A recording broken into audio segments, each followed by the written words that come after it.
9.5 ሚሊዮን ተማሪዎችን ይመግባል።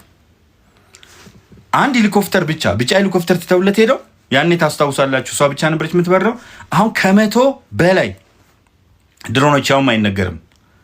አንዱ ጀት $500 ሚሊዮን የሚያወጣ ራሱ ያመርታል። እስቲ ፖዚቲቭ ዲስከሽን እናድርግ። ሌትስ ሃቭ ኤ ፖዚቲቭ ዲስከሽን። The Prosperity Party has exhibited a very profound change in the political scenario, in the economic arena, in the social facades, in the cultural fabric, in the religious aspect of life. say በሁሉም መንገድ ለውጥ አምጥቷል። ይሄ መንግስት ሴቶችን ለመጀመሪያ ጊዜ በዓለም ላይ የመጀመሪያው ብዙ ሴቶችን ሚኒስተር በማድረግ ከንቲባ በማድረግ የክልል ፕሬዝዳንት በማድረግ የመጀመሪያው እጅግ ውጤታማ የሆነ ፓርቲ ብልጽግና ነው። ወጣቶችን በሰፊ ቁጥር በማሳተፍና ሰፊ የስራ ዕድል እንግዲህ ያለንበት ድሃ ሀገር ውስጥ ነው። ከድሃ ሀገር ወጥቶ ተአምር የሰራው ይሄ መንግስት ነው። እንዴ በአንድ ነገር እንኳን እኮ ሰው በአንድ አይፎርሽም። በትምህርት ጥራት ብትሉት ላይ በትምህርት ጥራት ለመምህራን እዚህ ጋር 6100 አሁን በመስኮት በኩል ያለው ጨለማ ስለሆነ 6100 ቤቶችን ለመስራት የመሰረት ድንጋይ ጣለ። ይሄ ቦታ 6100 የሚሰራበት በሊዝ ቢሸጥ 25 ቢሊዮን ነው። ከናንተ ከመምህራን የሚበልጥብን የለም ብለው 25 ቢሊዮን ብር የሚያወጣ ቦታ ነው። ከራሳቸው ደግሞ ከከተማው 5 ቢሊዮን እና የህዝብ እኮ ነው ከህዝብ ሰብስቦ ይላል። ደግሞ አንዳንዱ ትንሽ ጠሽ የሆነ ሰው ከህዝብ ሰብስቦ ነው። ለምን ዘሆል አፍሪካ 54 55 ሀገር ከማን ነው የሰበሰበው? ከዝንጀሮ ከህዝብ ነው የሰበሰበው። ከህዝብ ሰብስቦ አዜብ መስፍን $4 ቢሊዮን ዩጋንዳ ሁለተኛዋ ባለ ሀብት ሆነች። ሁለተኛዋ ደግሞ የኢኮኖሚ እድገት የምታሳየው ዩጋንዳ በአዜብ ዶላር የተነሳ ነው። ገና በመንግስት እንዳይገለጽባት ያደረገችው $100 አለ። ሜቴኮች የዘረፉት $100 አለ። እነዚህ ግን ለሀገራቸው ነው የሚሰሩት። አይገርምም? ክብርት ቀዳማዊት እመቤት ዝናሽ ታያቸው ያቺ $4 ቢሊዮን ስትበራ እቺ ለጌታ ትዘምራለች ለምታምንበት። እኔ ኦርቶዶክስ ተዋህዶ እምነት ተከታይ ነኝ። በምንም ተአምር በምንም አይነት ሁኔታ ግን ሙስሊሙን አልጠላም፣ ፕሮቴስታንቱን አልጠላም። መልካም ነገራቸው፣ ጸሎታቸው፣ ዱዓቸው፣ ሰላታቸው፣ ዘካ ሰደቃቸው፣ ሀጅ ማድረጋቸው፣ ረመዳን ጾም መሄዳቸው ሁሉ ነገር ይመቸኛል። ዋው በጣም ከሚፈልገው በላይ ደስ ይላል። ከሚፈልገው በላይ በቃ እንደሱ አይነት ነው። ለምሳሌ አንድ ጊዜ እንደው በሐሳብ እኮ እዚህ ሀገር ላይ መሰዳደብ ነው። በሐሳብ መተማመን የለም።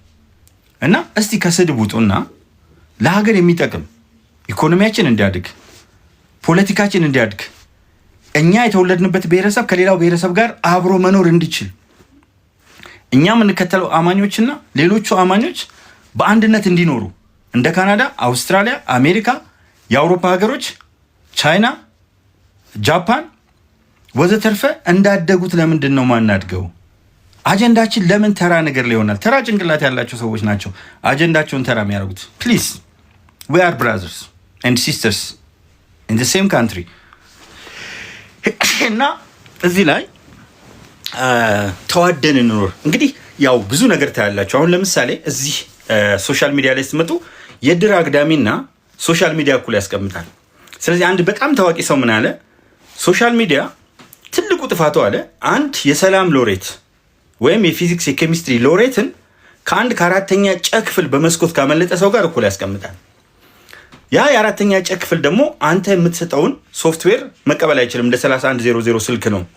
ስለዚህ ብቸኛ የሚችለው ነገር ብቸኛው የሚችለው ነገር እና አንዳንዴ ይገርመኛል ኮሜንት ሲያደርጉ እሱን አንብቤ መልስ የምሰጥ ይመስላችኋል። እና በጣም የዋህ በጣም ገንገበት እንደሆኑ የምታውቁት እስቲ እንዴት ወርጄ ለነሱ ጭቃ ውስጥ ወርጄ ከነሱ ጋር እነጋገራለሁ። ምክንያቱም ምን ያዝኩት አጀንዳ አለ። አጀንዳዬ ምንድን ነው? ምርጫ ደርሷል። ለዚች ሀገር ብቸኛው መፍትሄ ብልጽግና ነው። አንደኛ ሰራዊትን በተመለከተ ኤሊት ሰራዊት ፈጥሯል። አየር ኃይላችን የሚገርም ነው። ከባዶ ተነስቶ እነሆ እዚህ ግርማ ሞገስ ላይ ደርሷል። ራሱ ጀቶችን የሚያመርት ራሱ ታንኮች የሚያመርት ከፍተኛ የሆነ ሄቪ አርቲለሪስ የሚያመርት በጣም ጠንካራ የሆነ የመከላከያ ሰራዊት ገንብተናል። አንድ በሉልኝ። ሁለተኛ አየር ኃይላችን በአመት አየር መንገዳችን በአመት 7 ሚሊዮን ሰው ነው እጅግ አጓጓዘ ከተባለ የሚያጓጉዘው። አሁን ግን አየር መንገዳችን 25 ሚሊዮን ተጓዦችን ያንቀሳቅሳል። የሚገርመው በአጭር ጊዜ ውስጥ ደግሞ 100 ሚሊዮን ይደርሳል። ይሄ ማለት በአቪዬሽን ኢንዱስትሪው በአየር ኃይልም በአቪዬሽንም ከአፍሪካ በከፍተኛ ርቀት እንመራለን፣ አንደኛ ነን። ለሰላማዊነት ኃይል ኒውክለርን መዋል ከሩሲያ ጋር የተፈራረመው መንግስት የመጀመሪያው በታሪክ ውስጥ ይሄ ነው። 9.5 ሚሊዮን ተማሪ በመመገብ ከአፍሪካ አንደኛ፣ በአረንጓዴ አሻራ ከአፍሪካ አንደኛ፣ በስንዴ ምርት ከአፍሪካ አንደኛ፣ ቡና ኤክስፖርት በማድረግና አጠቃላይ የውጭ ንግድ 10 ቢሊዮን ዶላር። ስለዚህ በጣም ይኸውላችሁ 91 ቢሊዮን ዶላር አላለም አለ እና ምኑ ነው 91 ቢሊዮን ዶላር? ምኑ ነው 91 ቢሊዮን ዶላር ያለው? ምንም አይነት ደካማ መሆኑ የምታየው ከብሔራዊ ባንኩ ከሆነ ወያኔ አጎቶች ተተው ሄዱት 900 ቢሊዮን ብር ዕዳ ነበር። ይህን ወደ ራሱ ወስዶ አሁን ከ10 ትሪሊዮን በላይ አስቀምጠዋል። ሸገር ሲቲ የሚባል አዲስ ከተማ እየወጣ ነው። እየወጋችሁት እኮ ነው። በ8 ዓመት ውስጥ 800 ዓመት ያላየውን ታሪክ ብልጽግና ሰርቷል። በአንድ ዘርፍ አይደለም እኮ ከ22 በላይ በሆኑ በሚኒስቴር መስሪያ ቤቶች እና ይሄ መንግስት ስናደንቀው የፈለገ ይሁን ግለሰባዊ ጉዳይ ነው። ስናደንቀው ግን የመጀመሪያ የህዝቡ ችግር 5 ቤት መሆኑን አውቆ 580 ሺህ መኖሪያ ቤቶች ገንብተው አሁን ደግሞ በሚቀጥሉት 5 ዓመታት በሚቀጥለው ምርጫ 1.5 ሚሊዮን ቤቶች ሊሰራልህ ነው። እሱ ብቻ እንዳይመስል ማዳበሪያ በኢትዮጵያ ውስጥ ከውጭ ነው የምናስመጣው። በ3 ዓመት ውስጥ አብዛኛውን የማዳበሪያ አይነት ይሸፍንና በ5 ዓመት ደግሞ በሚቀጥለው ምርጫ ላይ አንድም ማዳበሪያ ከውጭ አናስመጣም። ደግሞ የሚገርመው 2018 ላይ ይሄን አደርጋለሁ ያለውን የኢትዮጵያ መንግስት 100% አድርጓል። 2018 ይሄን አደርሳለሁ አለ፣ አደረሰ። ተመልከት። ዶክተር አብይ እንኳን አንተ እንደምትለው ቀርቶ መጽሐፍ ጽፎ ባለቤቱ 39 ትምህርት ቤቶችን ያስገነባች ናት። በቀን የቀዳማዊት እመቤት ጽሕፈት ቤት ያችኛው አስተበላ 100 ሺህ ዳቦዎችን ያመርታል። ስለዚህ በምንም አይነት መንገድ ብትሄዱ ብልጽግናን ልተቹ የምትችሉበት አቅም የላችሁ። ሰባ ከተማ አሳደገ፣ ገጠሩን አሳደገ። አሁን ብልጽግና አላሳደገም ችግሩ ይሄ ነው ካላችሁ ጻፉ። ግን ያው የለመዳችሁት ነገር አንድ ነገር ናት። እቺ አንድ አረፍተ ነገር ድሮም ትምህርት ቤት ውስጥ ከአንድ አረፍተ ነገር በላይ ሳትማሩ ስለሆነ የጨረሳችሁት አንድ አረፍተ ነገር ብቻ፣ እሷኑ ደግሞ እየደጋገማችሁ ኮፒ ፔስት ማድረግ። እሷን እንደምን በሰው ታጽፋላችሁ ወይም ከሌላ ቦታ ኮፒ አድርጋችሁ ኮፒ ፔስት ታደርጋላችሁ። እና ይሄ ነው እንግዲህ። ሌላው እንግዲህ ስለ ራሳችን አናወራም። እናውራ ካልን ብዙ ምናወራው ታሪክ አለን። ብዙ ምናወራው ታሪክ አለን። ብዙ እኔ ታየ ላውራ ብል ማት ታሪክ አለኝ ማውራው ስለ ራሴ፣ ግን ማውራት አልፈልግም። ለምሳሌ አማራ ክልል ብትሄድ 7700 ቱታ በዛ በተፈናቀለበት ጊዜ በፌስቡክ አሰባስቤ 7700 ቱታ ከባህር ዳር ጨርቃጨርቅ ፋብሪካ በ4 አይነት ቀለም እብናት አድርሰናል። 3 በፌዴራል ደረጃ ያሉ የአማራ ተወላጅ የሆኑ ዳይሬክተር የሆኑ በፌዴራል ደረጃ 3 እህቶችን ይዤ ለበጋራ የባንክ አካውንት ከፍተን ከዛ በኋላ በአግባቡ አድርሰናል። በቆቦ ግንባርም በዛሬማ ግንባርም ህወሓት በመጣችበት ጊዜ ግንባር ላይ ከማንም ቀድሜ ገብቻለሁ። ስወጣ ደግሞ የመጨረሻ ነው የወጣሁት። ስለዚህ ለአውራ ካልኩ ብዙ ማውራው ነገር አለ። ለተወለድኩበት አካባቢ 2000 ኩንታል ዱቄት አደባባይ ላይ ያሉት 2000 ኩንታል ዱቄት አድርሻለሁ። አንድም ቀን ትላንት ያልኩትን ታሪክ ዛሬ ቀይረው ያላቀው። ትላንትም 6000 ዓመት ታሪክ፣ ዛሬም 6000 ዓመት ታሪክ። ትላንትም አረንጓዴ፣ ቢጫ፣ ንጹህ ቀይ ሰንደቅ ዓላማ መርጣለሁ። ነገር ግን በህዝብ ፍላጎት እስኪወሰን ድረስ ባለኮከቡን ሰንደቅ ዓላማ ባሊዘውም ህገ መንግስታዊ ስለሆነ ሲውለበለብ አልቃወምም። ህገ መንግስታዊ ነው። አረንጓዴ፣ ቢጫ፣ ቀይ በሚለው ጻናለሁ። ነገር ግን ከሌሎቹ የምንለየው ግማሹ ባለ ኮከቡን ሲል፣ ሌሎቹ ደግሞ ልሙጡን ወይም ንጹህን ሲሉ፣ እኔ ንጹህ ሰንደቅ ዓላማ ላይ ጤፍና ቡና እናድርግ ነው። አንድ ችሎታችሁን ልንገራችሁ። ወላሂ ተላላችሁ ግን አንዳችሁም ችሎታ ኖሯችሁ የአማራ ጽንፈኛ ወለፈንዲዎች አንዳችሁም ችሎታ ኖሯችሁ ትላንት ይሄን ብለህ ነበር፣ ዛሬ ግን ይሄን ብለሃል። ሌላው ላይ ያቀናበራችሁ፣ ታየ ላይ ግን አልቻላችሁ። ተመትቼ ነበር። አዎ አለቀ። የአንድ ጊዜ ኢንሲደንት አለቀ። እሱ አለቀ። ማን ነው ራሱ ሊናው ይጠይቀው። ማን ነው እንደዛ ሲደረገው ራሱ ሊናው ይጠይቀው። ከዛ ውጭ ግን ታየ ቦጋለ ብልጽግናን ከመጀመሪያው እስከ መጨረሻው የጠቅላይ ሚኒስትር አዲስ ወግ ፕሮግራም ላይ እኮ ተሳታፊ ነው። የመጀመሪያው በኢትዮጵያ ሰላም ልማትና ዲሞክራሲ ፎረም ቁልፍ ሰው ነኝ። ከ120ዎቹ 31 ተመርጠን 15 ተመርጠን 9 ተመርጠን እስከ መጨረሻው ቁልፍ ሰው ነኝ። ድሬዳዋ በተለያዩ ቦታዎች መንግስት በሚያደርጋቸው ስብሰባዎች ይሰበሰብ ነበር። መከላከያ በሚጠራቸው ሲቪሎችን በሚጠራቸው ጉባኤዎች ላይ በሙሉ እገኝ ነበር።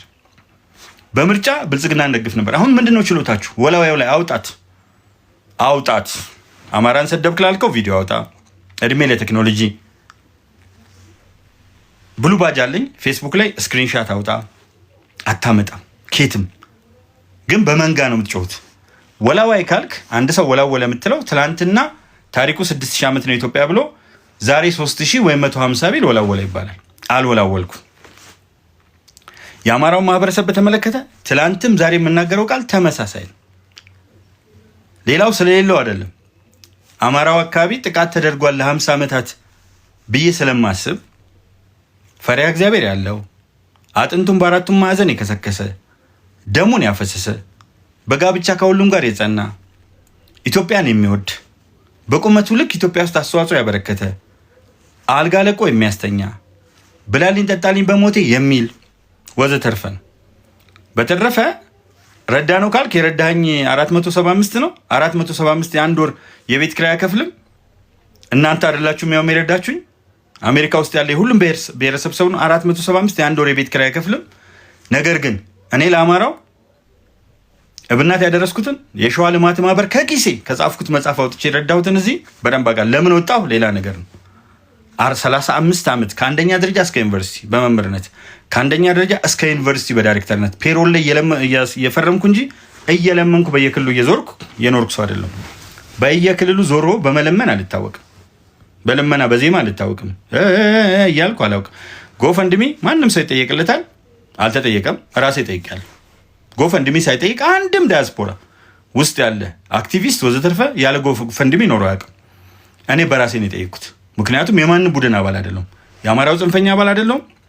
የኦሮሞ ጽንፈኛ አባል አይደለሁም። የህወሓት ጽንፈኛ አባል አይደለሁም። በግሌ ጠየቅኩ። ምንም አያሳፍረኝም። ስረዳ ለማኝ ስረዳ ስለኖርኩ አያሳፍረኝም። ኦኬ እሱ ላይ እናቁመውና ስለማያስፈልግ ዛት ቱ ፐርሰናል ግላዊ ነው።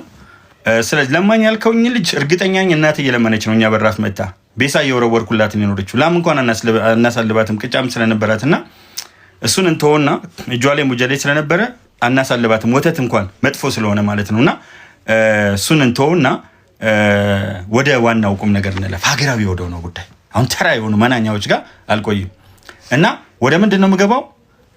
ኢትዮጵያ ውስጥ ትልቁ ነገር ይሄ አሁን ዛሬ የከፈትኩት ለማየት ነው።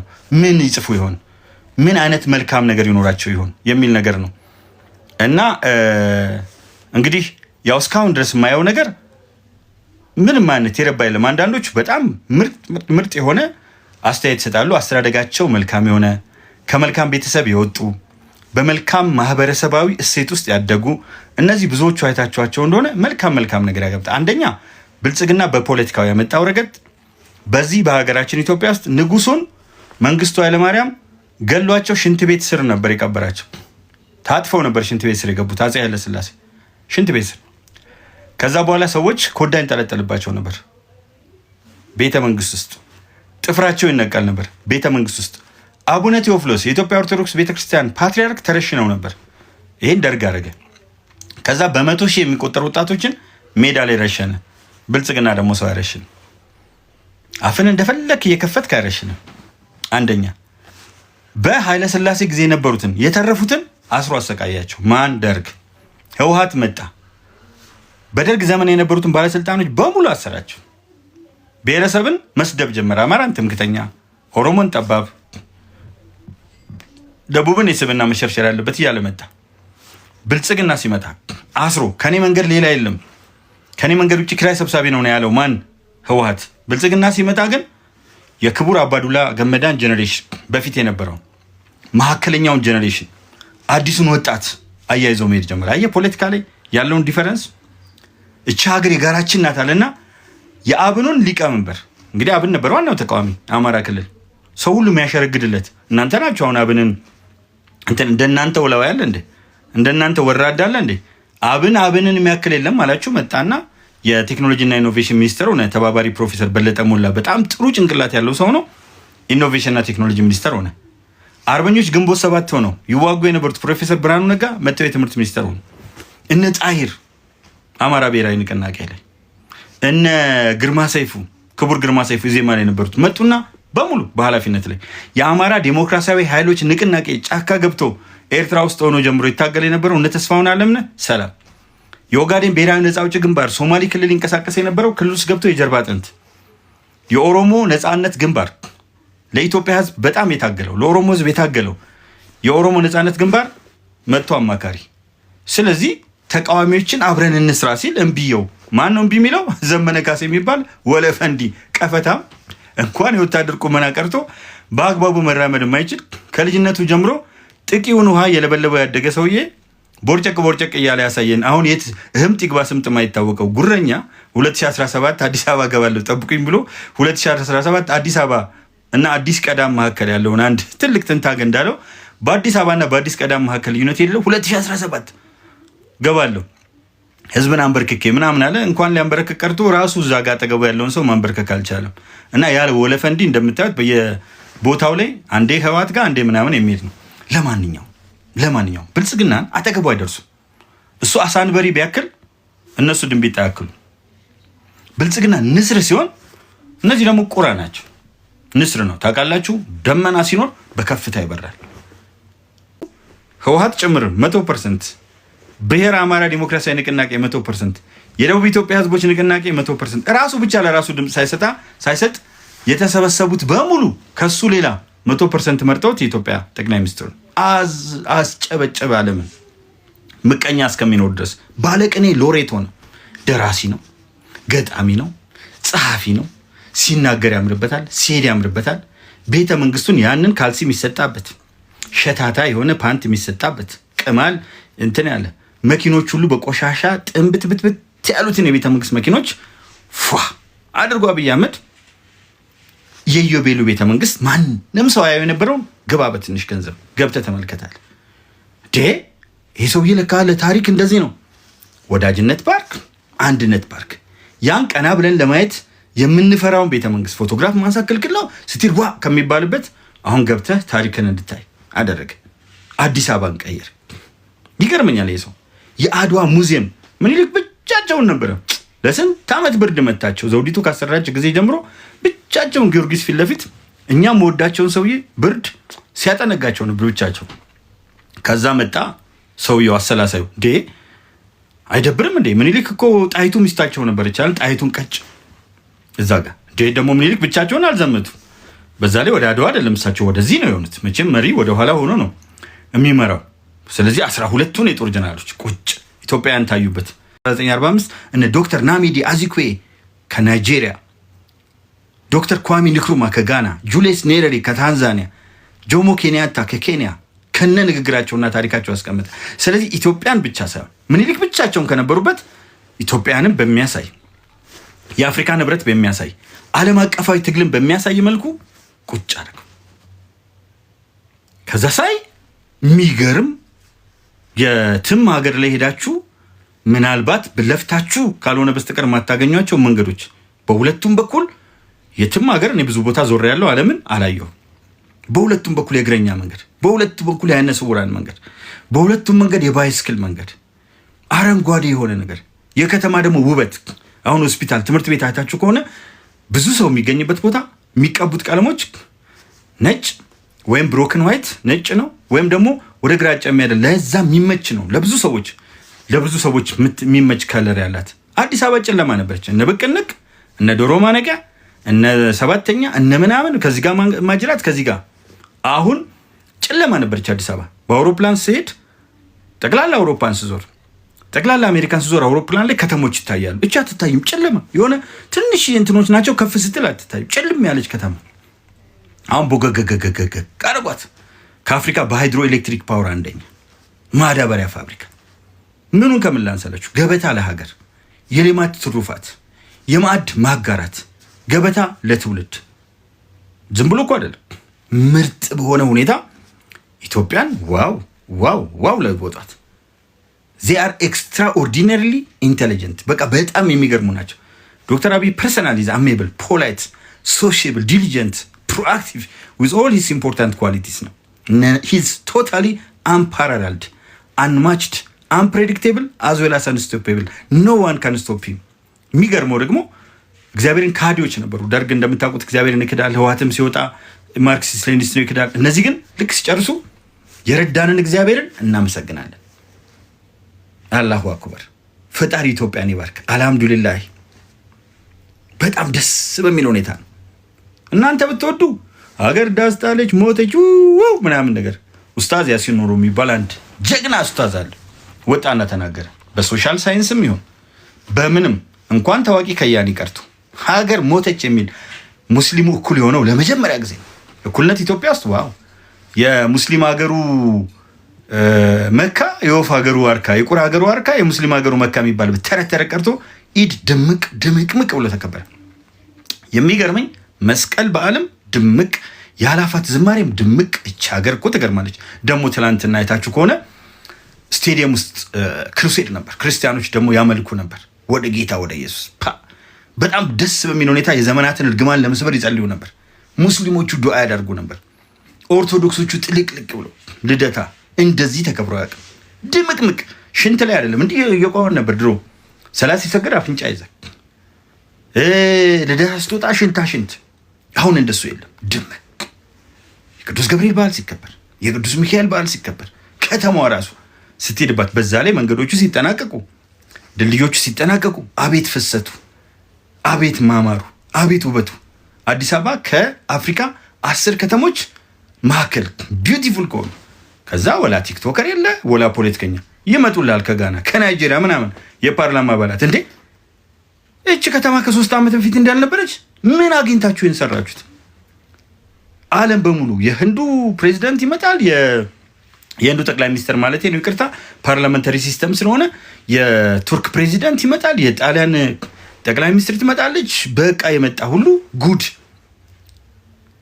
በአንድ ዓመት ውስጥ 150 ጉባኤ ነበር የተካሄደው። ዓለም አቀፍ እኮ ነው፣ ልብ አድርጉ፣ የሰፈር ጉባኤ አይደለም። አሁን ደግሞ ጭራሹ ነው 200 ኢንተርናሽናል ኮንፈረንስ ዓለም አቀፍ ጉባኤ። በሚቀጥለው ዓመት ደግሞ ጭራሽ ሲኦፒ 32 80 ሺህ ሰው ይመጣል። ዋው! እነዚህ ሰዎች ዋው! ሪሊ ክብርት ከንቲባ አዳነች አቤቤ ብትወስዳት ሴትነት የአመራር ጥበብ መሆኑን ያሳየች፣ ገጠሩን ጥንቅቅ አርጋ ከተማውን ከልጅነቷ ጀምሮ ተመናሽታበት የምታውቅ ሌብነትን የምትጸየፍ ጀግና የሆነች ከንቲባ ደግሞ መጣች። አዲስ አበባ የሁላችን ማለት ስትሄድ ግርማ ሞገሷ በቃ የምትገርም ሴት ባለች በአመት ወንድ ባለ በለት የሚባልበትን ሴትና ምናምን ከሚባልበት ሴትነት ምን ማለት እንደሆነ ድርብ ኃላፊነት ተሸክማ መጣችና የአዳማ ከተማን እንዴት እንደቀየረች፣ ጉምሩክ ውስጥ ገብታ እንዴት እንደቀየረች፣ ሌብነትን የምትጸየፍ ጀግና መጣችና ቀየረችው። ምቀኝነት ካልሆነ ከኛ ሰፈር ካልወጡ ካላላችሁ ሰላምን በተመለከተ ሶማሊ ለመጀመሪያ ጊዜ የራሱን ሀብት መጠቀም ጀመረ። ለመጀመሪያ ጊዜ ያለ ቀኝ ግዛት እነ ጀነራል ኳርተር ነበሩ ህዋቶች የሚያስተዳድሩት፣ እነ ኮሎኔል ገብረዲላ ነበሩ። የለም አሁን ሙስጠፌ ዑመር የሶማሌ ክልል ህግ አውጪ፣ ህግ አስፈጻሚ፣ ህግ ተርጓሚ። ሀረሪ መጣች። እንዴት እንደምታምር የጀጎል ግንብ፣ የጅማ አባጅፋር ቤተ መንግስት፣ የጢያ ትክል ድንጋዮች ሻክቶ ሊወድቅ የነበረው የጎንደር ነገስታትን ግንብ ቀየረው። ሻክቶ ነበርኩ አልጌ ባልጌ ቆሻሻ በቆሻሻ ቀየረው። የመገጭ ግድብ ወያኖች በልተው ትተውት የመገጭ ግድብ አሁን ጎንደር ውስጥ እየተጠናቀቀ ጎርጎራ ምናምን እንደገና እነዚህ የተሰሩት ስንትኖች በአንድ ጊዜ እንግዲህ 25 ሚሊዮን ሰው እኮ ሲጓጓዝ የኢትዮጵያ አየር መንገድ እንዴት እንደሚያደርግ ስንት ፓይለት፣ ስንት ረዳት ፓይለት፣ ስንት ሆስተሶችን፣ ስንት ግራውንድ ቴክኒሻኖችን፣ ስንት ጥበቃዎችን ለማስፋፊያ ሜዱ እና የሁሉ 580 ሺህ ቤት እኮ ሲሰራ አርኪቴክቶች፣ ኢንጂነሮች የሚጠቀሙት ለዚህ ሁሉ 580 ሺህ ቤትና የተለያየ እንትን የባኞ ቤት እቃዎች፣ መስታወት የሚሸጡ ሰዎች፣ ብረታ ብረት የሚሸጡ ሰዎች፣ ሲሚንቶ የሚሸጡ፣ ጠጠርና ሸዋ የሚያወጡ ሾፌሮች፣ ረዳቶች፣ ጫኝና አውራጆች አይገባህም። ይህ መንግስት እኮ የሚሰራቸው እጅግ ግዙፍ ኢኮኖሚዎች። አንዳንዱ ምን ይላል? ዳቦ እንትን ሲል ዳቦ 100 ሺህ ዳቦ እያመረቱ ነው እና ሳትበላ ነው እዚህ መተህ የምትለፈልፈው። ዳቦኛ ቤት አልደረሰም እና በመንፈስ ቅዱስ ነው የምትኖረው፣ በተአምራት ነው የምትኖረው። አመጣልህ ከአምራቹ ወደ ሸማቹ አድርጎ የቅዳሜና እሑድ ገበያ ውሰድ። እንደኔ ከቅዳሜና እሑድ ገበያ ነው የምወስደው። ካሮቱንም ምኑንም እንዳቅሜ ነው የምኖረው። እንዳቅም ኑር። እዚህ ጋር ኑሮ ተወደደ ይላል፣ እዛ ጋር ድራፍትና ቢራ ሲጠጣ ጮማ ሲቆርጥ ይውላል ሲያማርር። እንደሱ ከሆነ ቤት እዛ ድራፍት ቢራ ከምትጠጣበትም ከቤተሰብ ጋር ብላበት፣ ከቤተሰብ ጋር እንጆይ አድርግበት። ስለተረፈ ነው ይሄ ሁሉ መንገድ የሚጨናነቀው። አውቶሞቢል ማን ነው የሚነዳው? ዝንጀሮ? ለደቡብ ለዩናይትድ አረብ ኤሚሬትስ ነው ለምን አሉ? አይደለም ግብፁን ማንደው ግድቡን ለግብፅ ሽጦታል አሉ። የት አለ የተሸጠው?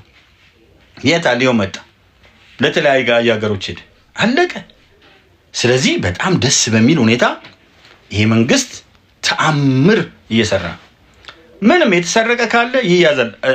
99 ቢሊዮን ብር ማለት እኮ አንዳንድ ማየማን ስላላችሁ እንጂ 99 ቢሊዮን ማለት ወደ ዶላር ስትመቱት አዜብ እኮ ብቻዋን ያልኩ ብቻዋን የበላችሁ ብቻዋን የታወቀው 4 ቢሊዮን ዶላር ማለት በትንሹ 650 ቢሊዮን ብር ማለት ነው።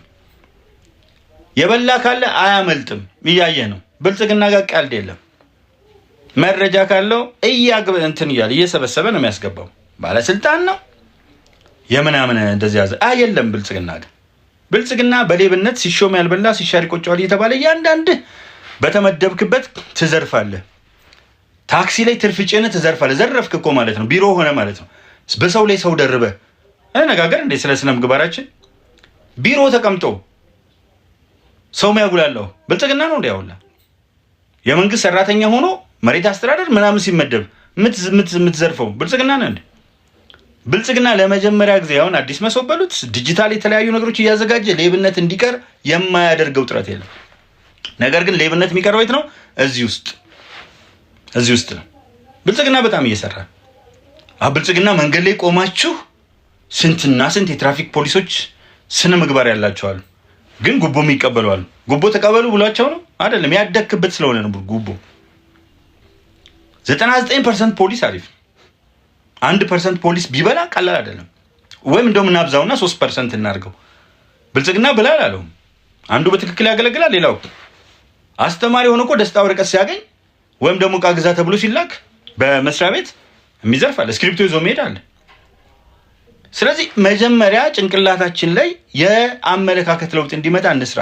ከምንሰዳደብ ቁጭ ብለን ከምንሰዳደብ እስቲ የአመለካከት ለውጥ እናምጣ። ቢሮ ስትመደብ አንተ ራስህ ጉቦ ትበላለህ። አንተ ብልጽግናን በጣም የሚጠላው ነው ጉቦ የሚበላው።